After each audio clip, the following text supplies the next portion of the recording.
Wait for now. Distrust everything if you have to, but trust the hours. Haven't they carried you everywhere up to now? Personal events will become interesting again. Hair will become interesting. Pain will become interesting. Buds that open out of season will become interesting. Second-hand gloves will become lovely again. Their memories are what give them the need for other hands. And the desolation of lovers is the same. That enormous emptiness carved out of such tiny beings as we are asks to be filled. The need for the new love is faithfulness to the old. Wait, don't go too early. You're tired, but everyone's tired. But no one is tired enough. Only wait a little and listen. Music of hair, music of pain, music of looms weaving all their loves again. Be there to hear it. It will be the only time. Most of all, to hear the flute of your whole existence, rehearsed by the sorrows, play itself into total exhaustion.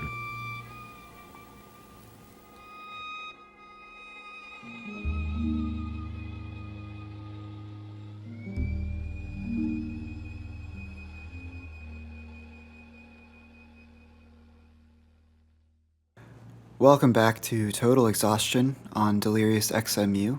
That was Wait, written and read by Galway Cannell. I'm your host, Andy Kansas. This is the monologue part of the program where I tell an amusing anecdote or make a witty observation.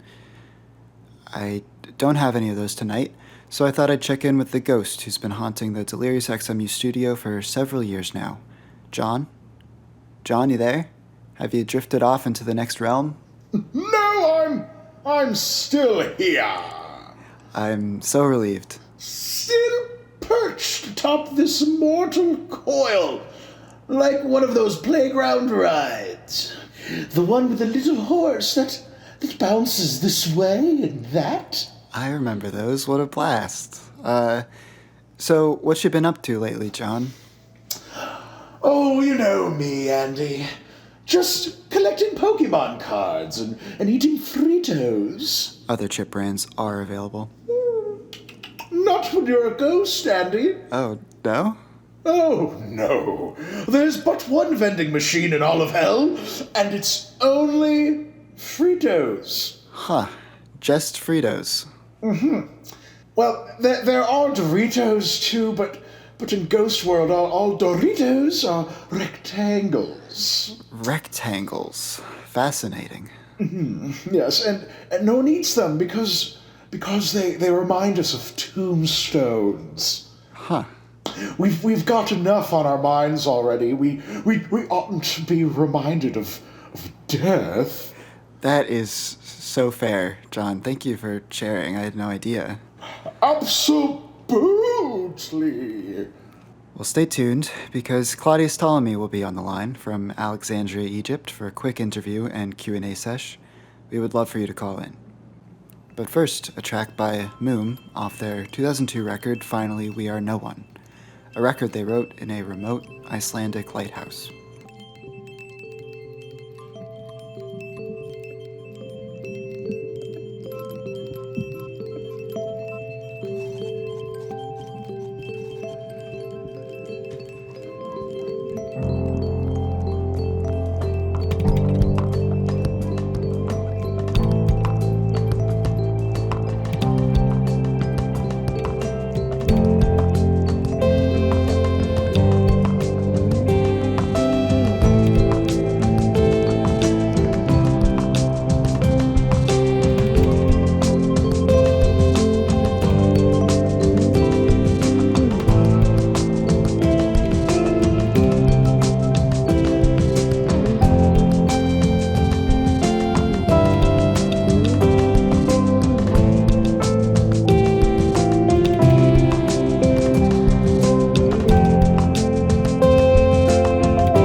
Total Exhaustion will resume after these messages.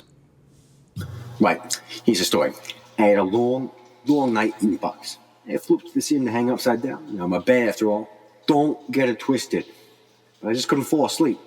After a couple of hours, I went to go explore the caves. That's what I usually do when I'm restless. But I must have taken a wrong turn somewhere because I'm starting to think I'm lost. Very, very lost. I've been down here for a few hours now, and I'm getting kind of worried. All I could think to do was take out some ad space in this show. I see a stalactite looks like a friggin' parsnip, and there's a little string over there to my left. If anyone knows who this is, where I am, hey, please come and see me, won't ya? And now a reading from To the Lighthouse by Virginia Woolf.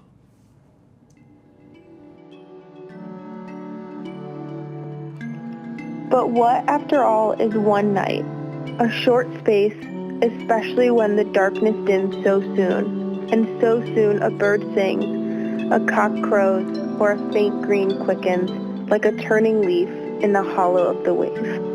Night, however, succeeds to night. The winter holds a pack of them in store and deals them equally, evenly, with indefatigable fingers. They lengthen, they darken. Some of them hold aloft clear planets, plates of brightness.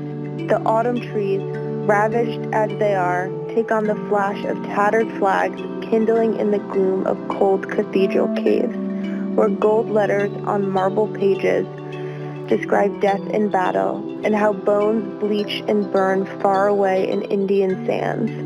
The autumn trees gleam in the yellow moonlight, in the light of harvest moons, the light which mellows the energy of labor, and smooths the stubble, and brings the wave lapping blue to the shore.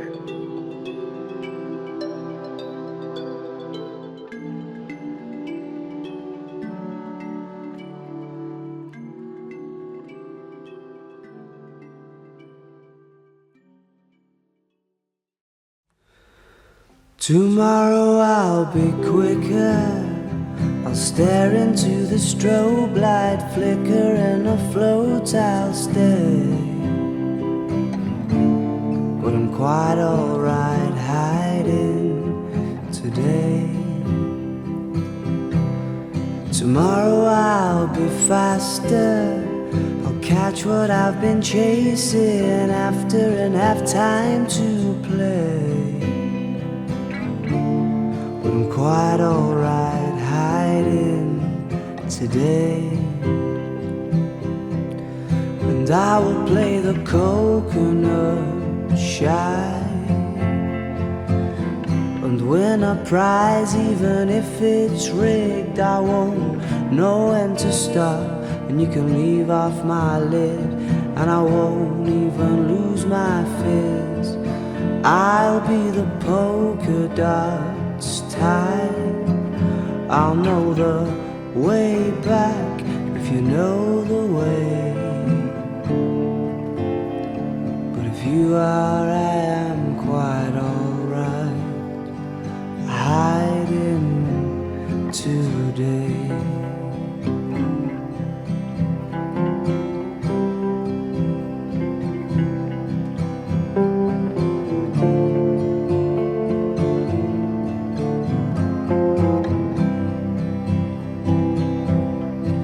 Tomorrow I'll be stronger, running colorful, no longer just in black and white. I'm quite alright hiding tonight, and I will have a game on the coconut shine. Win a prize even if it's rigged. I won't know when to stop, and you can leave off my lid, and I won't even lose my fizz. I'll be the polka dots type. I'll probably swim through a few lagoons. I'll have a spring in my step, and I'll get there soon to sing you a happy tune. Tomorrow, when you better bring a change of clothes so we can sail our laughing pianos along a beam of light. But I'm quite alright hiding tonight. So I mentioned before, we have a guest tonight. For those who don't know Ptolemy, he's an astronomer, mathematician, geographer, music theorist, so on and so forth. He's maybe best known for the 48 constellations he laid out in his book Almagest, which form the basis of the modern constellations we know and love today. Please welcome to the show, Claudius Ptolemy. Thanks so much for having me, Andy. It's my absolute pleasure. Thank you for stopping in. It's really a special moment for me being on your show. Some nights I'm able to pick up this station on my astrolab up here in the tower.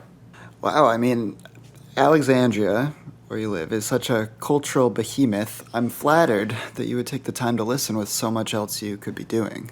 Yeah, well, after a long day of studying at the library, catching a lecture in one of the many auditoria, mingling at the bathhouses, trading for some spices and linen at the Emporium, and finally catching a Sophocles play at the amphitheater. After a day of all that, if I'm really, really tired and I want something mindless to listen to, I love putting your show on. Well, Ptolemy, I'm curious. Any constellations that just didn't make the cut, any you were sad to see go? Well, Andy, in a way, yes. And I'm glad I get to share this because it proves I am not the unfeeling, left-brain logician many think me to be. You're kidding. People think that? People think that all the time. But you see, I didn't actually create those 48 constellations from my book. I was just collecting and organizing the constellations that originated with the Sumerians, Babylonians, Minoans, etc. When I began writing about Gemini, the twins constellation, I thought to myself, wait a minute, this sort of looks like twins, but even more so, it looks like my best friend Cyrus and I. Arm in arm, walking through a meadow, glass of wine in our hands and the sun in our eyes, laughing about something or other, and dazzled by the prospects of the day. Is that so? It is so, and in the first draft of Almagest, I neglected to include the constellation Gemini, and in its stead you would find the constellation Ptolemy and Cyrus, honored friends. It was soon to be Cyrus's birthday, you see, and I thought it would tickle him. Ptolemy, that's such a kind gesture. Of course, my editor had other ideas. Wasn't meant to be. Well, maybe if Almagest starts to make the rounds on Book Talk and there's demand for a sequel, maybe you could get away with some more astronomic liberty. Oh, what a delightful idea. I have good ideas sometimes, once in a blue moon. I get the sense that you have good ideas once in a moon. And I often have good ideas about moons once in a moon. And that's exactly my point. Tell me about your creative process. You know how every night you look at the sky and write down the locations of every star and planet? No, I don't do that. You don't? I mostly look at the ground. Oh, I see. You write down the locations of all the dirt and worms instead. To be honest, Ptolemy, I don't even carry a notebook around. Wow. Keeping track of all the dirt and worms without so much as a notebook? Very impressive, Andy. Look, Ptolemy, my relationship with the natural world is tenuous. I don't get off on empirical evidence and deductive reasoning like you do. Surely you're more observant than you give yourself credit for. Come on, there's something rattling around in that noggin. Well, the other night, I did notice a young worm who appeared to stray from its usual path to do a little loop-de-loop. Curious. And when it had finished its little loop, the worm carried on as if nothing had even happened. Andy, you've stumbled upon something extraordinary. That young worm is what we in the industry call in retrograde. Absolutely fascinating. Maybe there is poetry all around us, if you know where to look. Speaking of, you've got something to share with us, don't you, Ptolemy? I do, Andy. You know me, I like to dabble. I'm a dabbler. And I've dabbled up a song I'd like to play for you. It would be an honor, Ptolemy. Let's hear it.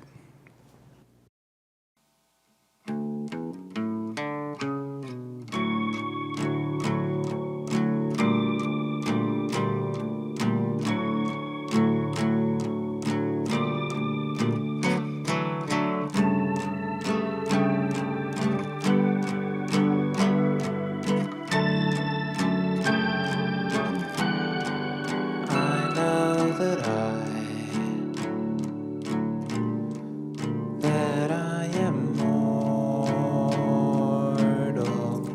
a creature of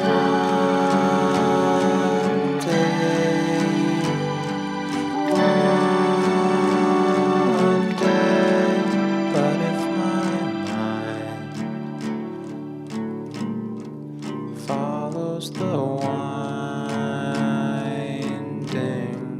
paths of the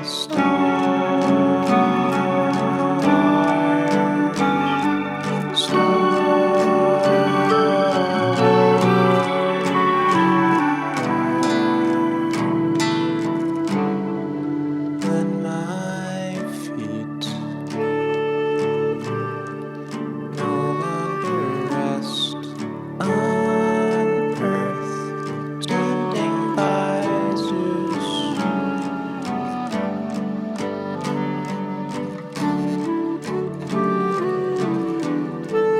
I take my fill of emotion.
Ptolemy, I'm blown away. That was something special. Thank you so much for sharing. Now it's time to take some calls and hear what you have to say. Here's one from Brock in Rockport, Maine. Hey there, Brock. Hi, Brock. Hi, Andy. Hi, Ptolemy. Look, I'm a little worried. What's the problem? Well, I'm looking out the window right now, looking up, and there's all these little specks of light. They look far away, but I can't be sure. And I don't know if I should be afraid or not. Ptolemy, you want to take this one? Sure thing, Andy. Brock, what you're looking at are stars. The nearest one, besides our own lovely sun, is trillions of miles away and cannot hurt you. Oh, thank God. Jeez, my heart was beating so fast. Brock, I'm just curious. Have you not seen stars before? No, I've lived with a family of moles my whole life. I just got my own place. Well, congrats. Andy, I don't want to be rude, but I think Brock could use some help adapting to the above-ground world. No, I think you're right. Any listeners out there who could help Brock out, show him around, teach him how to use crosswalks and escalators? Oh, here's a call from Geronimo, also in Rockport, Maine. Hi, Geronimo. Hi, Andy. I can show Brock around. There's this fry place open all night. Freaking delicious. Hear that, Brock? You ever eaten fries before? Only roots and worms. Well, you are in for a treat. Thank you, Brock. Thank you, Geronimo. Have fun at the fry place. That was sweet. All right, we've got another caller from Tallulah, Louisiana. Robin. Hi, Robin. Hi, Andy and Ptolemy. I really need to say how much I loved your song. Oh, thank you. Thank you. What's going on? What's on your mind? Not much. You were talking about fries, and it reminded me of the time I met the Potato Man. The Potato Man? Well, I say the Potato Man, but it was really the Potato God in human form. Oh, okay. It was about 2 a.m., maybe 3 or 4 years ago. I couldn't sleep, so I decided to walk to my local fry place. Not the same one Geronimo was talking about. Got my fries. Delish. I'm sitting there eating on the curb when the potato man walks up to me. He starts spouting this nonsense about how potatoes were only ever meant to function as batteries, never to eat. Potato batteries? Like at 5th grade science fairs? Exactly. I was like, hey, potato man, that's an incredibly inefficient way to generate electricity. Plus, potatoes taste really freaking great. But he kept insisting, asking me to help him expand the potato voltaic market. I tell him he's out of luck. I work at the post office. Wow. I mean, the potato man seems like he's really out of touch. And that's what I said. I said, you're out of touch, potato man. Good for you, standing up to the man. The potato man. Can I ask a quick question? Is it normal to have a local fry place? You and Geronimo are talking about fry places, like everyone's got their own local fry place that's open 24 hours a day. Wait, you don't? You do? Yeah, it's in the library. Of Alexandria? Of Alexandria, yeah. Cyrus and I sharing a large fry, laughing at something or other, perched over papyrus scrolls, trying not to get fry grease all over my treatises. I love my local fry place. That's great. Good for you. Good for all of you. You know, when I microwave my grocery store fries after the show, I'm not inviting any of you. Not even me? Especially not even you. Whatever. Well, thank you, Ptolemy, for being on the show and sharing your insight and wonderful music with us. Thank you, Andy. No, you thank you. Our next song is Close by Johan Graden and Ellen Arkbro.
Total Exhaustion will resume after these messages.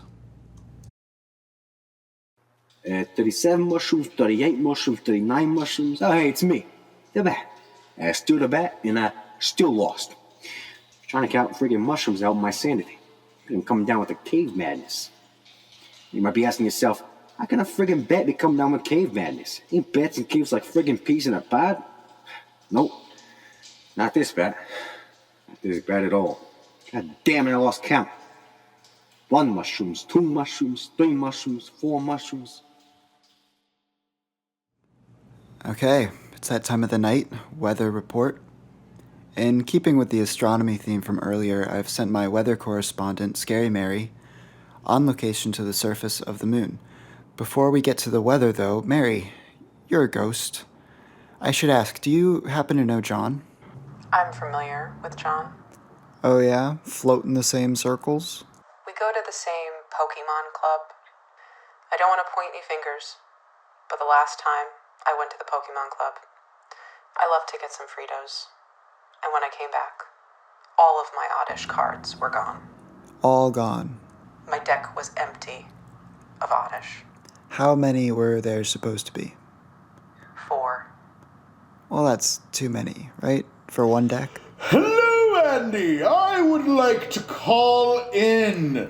Weather segments don't usually have call-ins, but you're right next to me, so what's up? I haven't laid a finger on Scary Mary's cards. I do not want her Oddishes. She is simply jealous because I have a song written about me and she does not. Let me guess. Ghost of John? Ghost of John! And let me tell you, it is chilly with no skin on. No skin on. But the song neglects to mention no brains in. Wouldn't it be stupid with no brains in? Piss off, Mary. You couldn't scare a peanut out of its shell. I'm bristling. Hey, I expect a level of decorum on my show. A low level, to be sure, but a level nonetheless. Just let me do the weather, John. Who cares about the weather? On the moon! John, scram. Mary, how are conditions up there? Thank you for asking. Right now, it's a balmy 250 degrees Fahrenheit.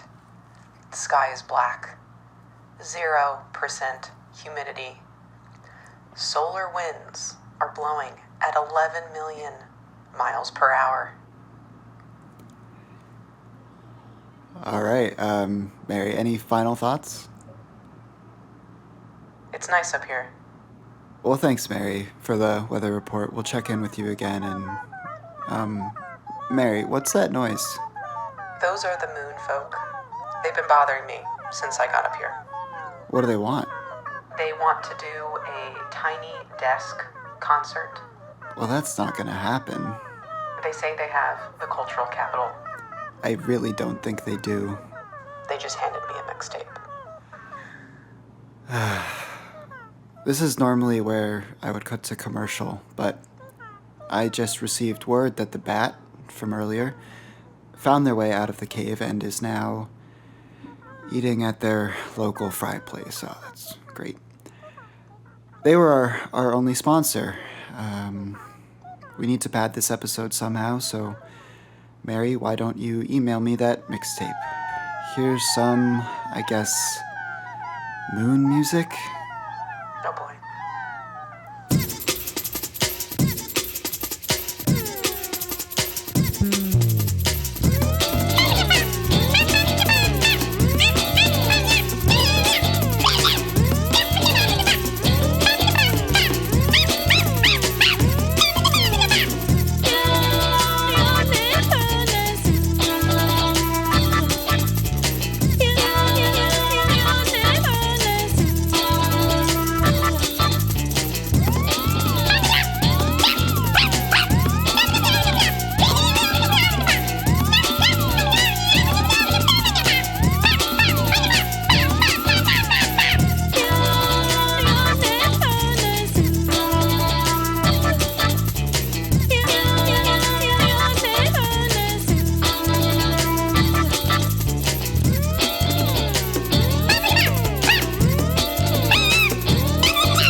That was Dwebob Bwensus by Moonish Sound Machine.